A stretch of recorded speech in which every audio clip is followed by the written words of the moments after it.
합독하시겠습니다.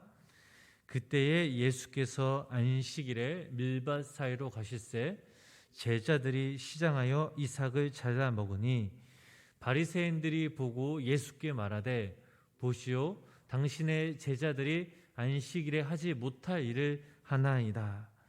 예수께서 이르시되 다윗이 자기와 그 함께 한 자들이 시장할 때에 한 일을 잊지 못하였느냐. 그가 하나님의 전에 들어가서 제사장 외에는 자기나 그 함께한 자들이 먹어서는 안 되는 진설병을 먹지 아니하였느냐.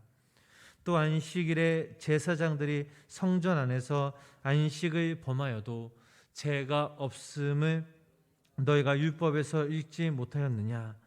내가 너희에게 이르노니 성전보다 더 큰 이가 여기 있느니라. 나는 자비를 원하고 제사를 원하지 아니하노라 하신 뜻을 너희가 알았더라면 무죄한 죄를 정죄하지 아니하였으리라. 인자는 안식일의 주인이라 하시니라. 아멘. 오늘도 하나님의 귀한 은혜와 사랑이 여기 모인 우리 성도님들 삶 가운데 간절히 임하시길 주님의 이름으로 축원합니다. 예수님이 인간의 몸으로 이 땅에 오시어 많은 사람들에게 찬사와 존경을 받지만 이와 반대로 동시에 조롱도 핍박도 받으셨습니다. 사람들에 대한 예수님의 태도는 변함이 없으셨지만 그러나 예수님에 대한 사람들에 대한 태도는 늘 변화가 많았습니다. 종려나무 가지를 흔들며 예수님을 환영하던 그 사람들은 어느 순간부터 예수님을 십자가에 못 박으라고 소리를 지릅니다. 오늘부터 저희들이 함께 나눌 마태복음 12장 말씀을 보면 예수님을 향한 사람들의 마음이 더 구체적으로 드러나기 시작합니다. 그 첫 번째 사건이 바로 안식일 논쟁입니다. 우리 본문 1절로부터 2절 말씀을 우리 다시 한번 함께 우리 읽어보도록 하겠습니다. 그때에 예수께서 안식일에 밀밭 사이로 가실새 제자들이 시장하여 이삭을 잘라 먹으니 바리새인들이 보고 예수께 말하되 보시오 당신들의 제자들이 안식일에 하지 못할 일을 하나이다. 아멘. 안식일에 예수님과 그 제자들은 함께 밀밭을 지나갑니다. 그런데 이때 제자들은 배가 고파서 그 이삭을 잘라 먹습니다. 이 모습을 지켜보던 이 바리새인들은 예수님과 제자들에게 왜 안식일에 이삭을 잘라 먹느냐, 왜 제자들이 안식일을 지키지 않았느냐라며 예수님께 따지듯이 물었습니다. 이에 예수님은 인자는 안식일의 주인이며 안식일에 선을 행하는 것이 옳다고 말씀하시므로 바리새인들의 그 논쟁에 맞대응하셨습니다.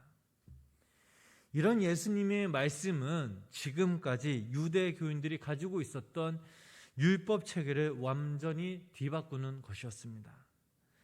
출애굽기 그 말씀을 예로 들면 안식일이다 유대인들은 노동을 금하는 법을 따라 율법을 따라 물건을 운반하는 것도 노동이라 금지하였고 심지어 생명이 위독한 환자라도 죽지 않을 정도만 치료해 놓고 안식일이 지나서 본격적인 치료를 했던 그런 사람들이었습니다. 그런데 이런 안식일에 예수님과 이 제자들이 추수와 다름없이 여겨지는 행동을 하고 예수님은 안식일에 이 병자들을 치료하는 것이 옳다 하여 치료하셨습니다. 본문 3절 말씀을 우리가 계속해서 한번 우리 함께 읽어보도록 하겠습니다. 예수께서 이르시되 다윗이 자기와 그 함께한 자들이 시장할 때에 한 일을 잊지 못하였느냐. 예수님께서는 다윗의 예를 들어서 다윗과 함께한 자들이 제사장 외에 먹지 못하게 되어 있는 진설병을 먹을 것을 말씀하시면서 이런 의식적인 규정을 지키는 것보다 하나님께서 주신 인간의 기본적인 생명을 보존하는 것이 더 중요하다라는 것을 가르치셨습니다. 그리고 구약에서도 다윗과 함께한 자들에 대한 징계가 없는 것으로 보아 안식일에도 하나님께서 주신 그 생명, 또 기본적인 활동은 하나님의 사랑으로 허락되었음을 우리가 알기에 우리 또한 할 수 있다라고 주님은 말씀하셨습니다. 본문 1절과 2절에서 바리새인들은 예수님과 제자들이 율법을 지키지 않았다고 예수님께 항의한 그런 모습이 나옵니다.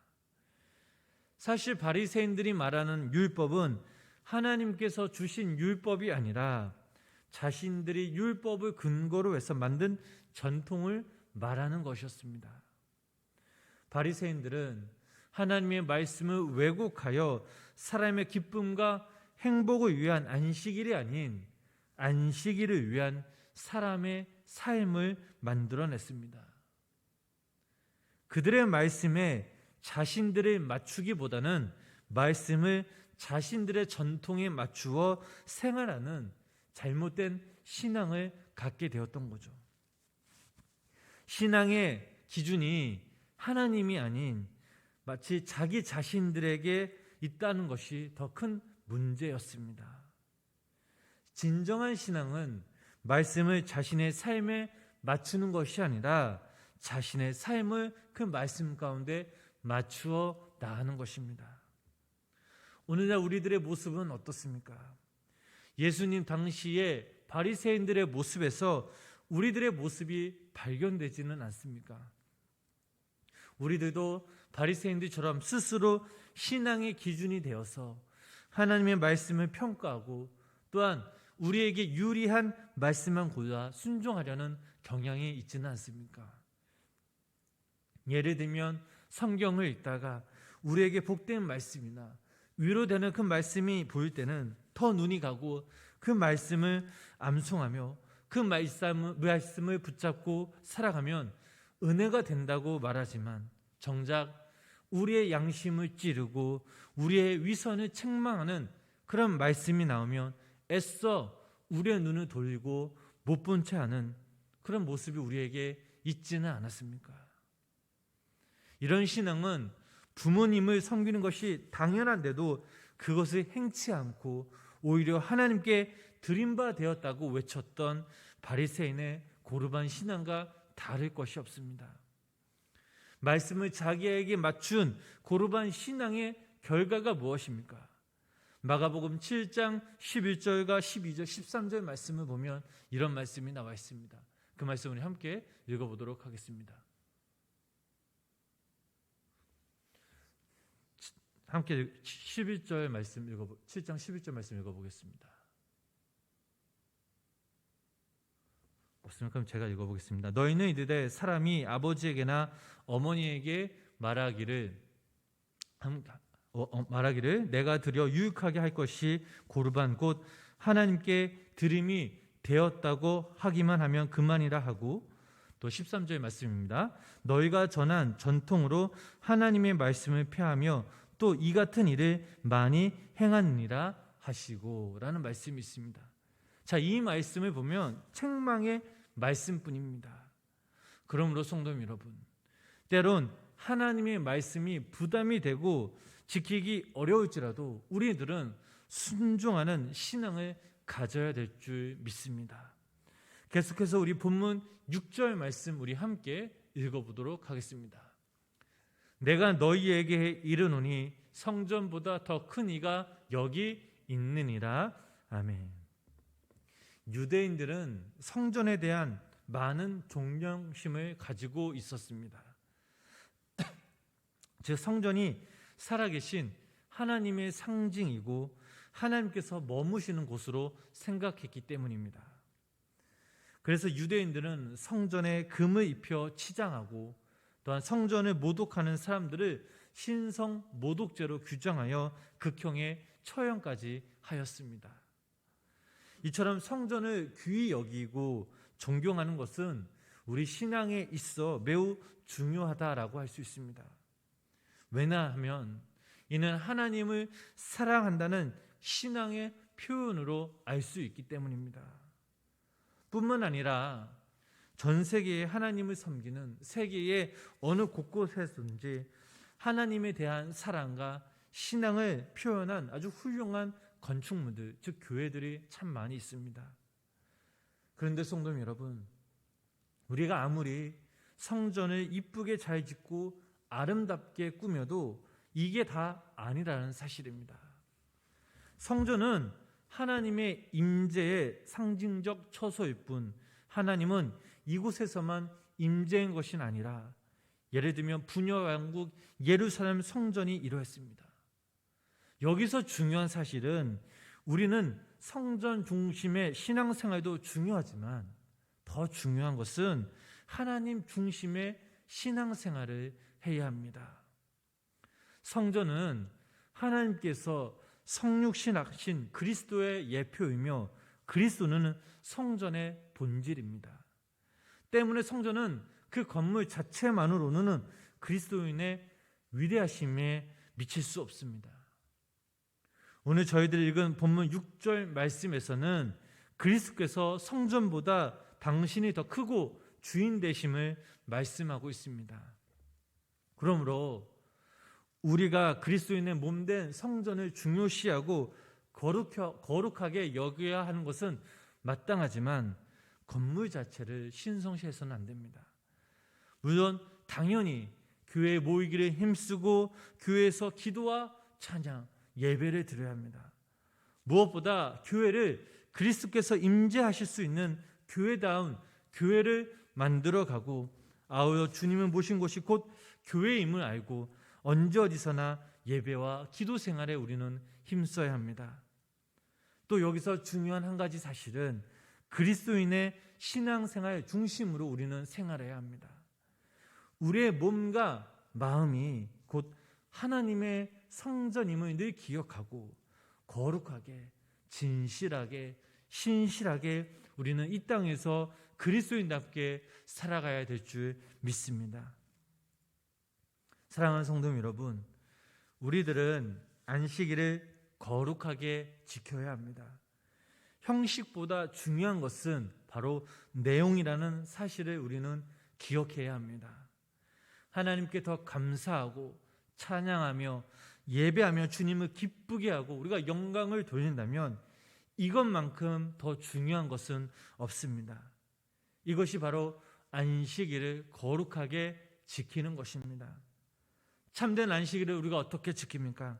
하나님께 감사하고 경배하고 사람에게 기쁨과 자유와 해방을 주고 병든 자를 치료하고 마음의 평화를 주고 주님께 영광을 돌리는 것입니다. 중요한 것은 안식일에 하나님을 깊이 묵상하며 생각하는 것입니다. 또한 내일을 아니 한 주를 위해 새로운 영적인 힘을 얻는 날이 되어야 하겠습니다. 또한 동시에 하나님을 위한 날이지만 우리의 쉼, 회복을 위한 날이기도 합니다. 따라서 우리는 곧 안식일, 주일을 지킴에 있어 이 두 가지 목적이 조화를 이루도록 안식일의 근본 의미가 충족되어야 하겠습니다. 바라옵기는 여기 모인 우리 성도님들이 날마다 하나님과 깊이 교제하며 무엇보다 안식일을 하나님께 거룩하게 예배하시며 그 예배의 힘으로 우리의 영과 육이 회복되어져서 우리가 세상에서 담대하게 예수 그리스도를 선포하며 하나님의 자녀답게 살아가시는 우리 귀한 성도님들 되시길 주님의 이름으로 간절히 축원합니다. 기도하겠습니다. 하나님 아버지, 오늘도 우리가 이 말씀을 통해 참된 안식일에 대해서 배우고 다시 한번 우리가 생각해 봅니다. 중요한 사실은 이 날은 주님의 날임을 기억하면서 우리가 온 마음 다해 주님께 예배하게 하시고 또 이 예배를 통해서 다시 한번 살아계신 하나님을 만나 경험하는 믿음의 귀한 우리 성도님들 되게 하여 주시옵소서. 오늘 하루도 주님과 함께 동행하게 하시고 우리의 삶의 중심이 삶의 우선순위가 주님이 되게 하시고 또 우리의 삶을 통해 또 주님을 더욱더 높일 때에 살아계신 하나님의 귀한 은혜와 사랑이 우리 성도님들의 삶 가운데 간절히 임하게 하여 주시옵소서. 또한 새벽마다 주님께 나와 예배하며 하루 첫 시작을 드리며 특별히 하나님께 간구하는 모든 기도 제목들 하나님 다 아시지 않습니까? 오늘도 하나님께서 우리의 숨소리조차 기도의 소리에 들어주시고 하나님 때 응답받는 놀라운 은혜와 역사 기적이 우리 삶 가운데 임하게 하여 주시옵소서. 예수님의 이름으로 간절히 기도드렸습니다. 아멘.